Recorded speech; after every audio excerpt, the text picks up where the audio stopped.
L'huile pour le luminaire, Exode 25:6, commande aux fils d'Israël qu'ils t'apportent de l'huile d'olive pure, broyée, pour le luminaire, afin de faire brûler la lampe continuellement. Lévitique 24:2. Dans la Bible, l'huile est le symbole du Saint-Esprit. Matthieu chapitre 25, versets 1 à 13, nous apprend que nous devons garder nos vases remplis et nos lampes allumées, en attendant la venue de l'époux. Comparez aussi Luc chapitre 32, versets 35 et 36. Dans Romains chapitre 8, verset 9, nous lisons « Si quelqu'un n'a pas l'esprit de Christ, il ne lui appartient pas ».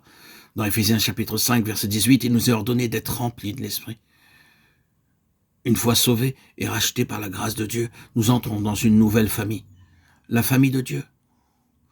Ne sont membres de cette famille que ceux qui possèdent la vie du Seigneur Jésus-Christ. Tous ceux qui sont appelés chrétiens n'en sont pas automatiquement membres.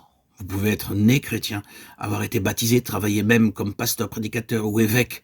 Mais si vous n'êtes pas né de nouveau par le Saint-Esprit, vous n'êtes pas membre de cette famille céleste. Ce que nous venons de dire concerne uniquement ceux qui sont membres de cette famille céleste. C'est à vous de vous rendre compte si vous êtes membre de cette famille ou non. C'est par l'expérience de la vie éternelle que nous devenons membres de cette famille éternelle. Sinon, nous ne sommes pas de véritables membres. Cette famille céleste a un double service divin, sur la terre et dans le ciel. Nous devons être préparés sur terre pour un plein service dans les lieux célestes. Les détails du tabernacle nous apprennent beaucoup au sujet du service terrestre ou céleste.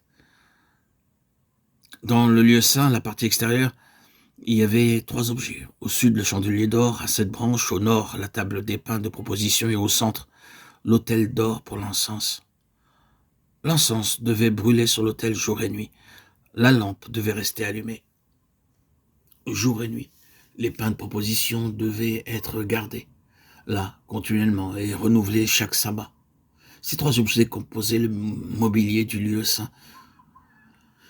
Veuillez lire la description du chandelier dans Exode chapitre 25, versets 31 à 40, puis passez à Zacharie chapitre 4 et lisez soigneusement tout le chapitre. Là, vous verrez comment Dieu a merveilleusement révélé depuis le commencement tout notre service sur terre.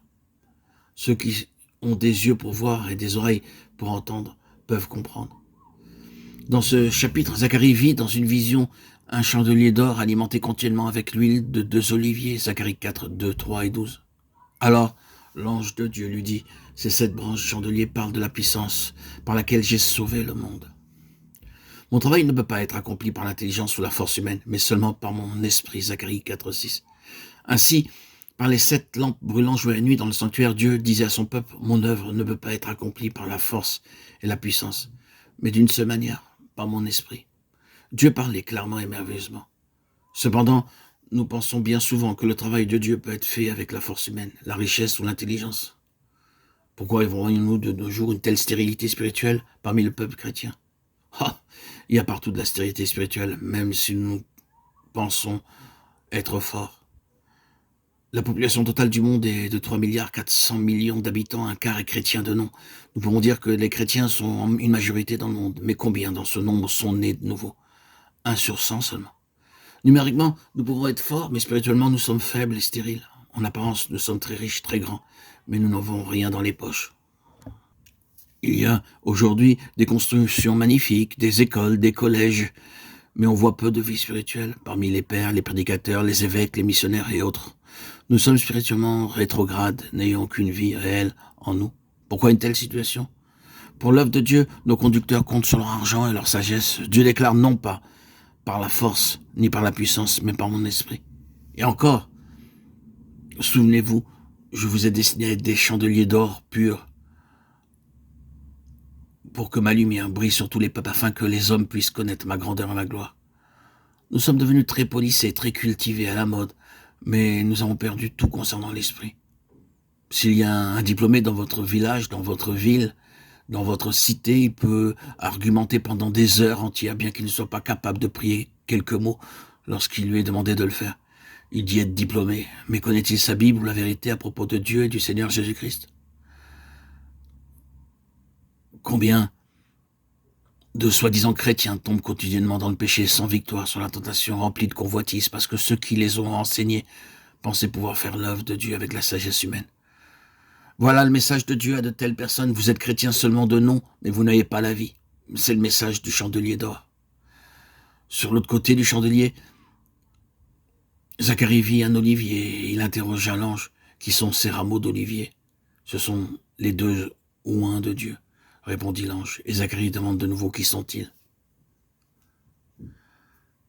Ces deux oliviers nous parlent du témoin fidèle, loyal et véritable. De nos jours, le monde ne veut pas de la vérité. Il veut bien tout, mais pas la vérité. Les véritables chrétiens continueront de briller comme des chandeliers d'or. Leur lumière brillera jour et nuit. Aucune puissance sur terre ne pourra changer leur témoignage. Il y a combien de faux prédicateurs qui donnent des fausses prophéties, des faux messages, changeant et tordant le sens de l'écriture en vue de satisfaire leurs propres besoins. C'est la condition de ces derniers jours. Les gens veulent uniquement des histoires, des berceuses, des histoires enfantines qui les fassent rire, qui les amusent. Ils ne veulent pas de la Bible, mais des paroles d'hommes. Et c'est bien ce que la Bible prophétise aussi. Nous ne devons pas être surpris quand nous voyons ces choses arriver partout.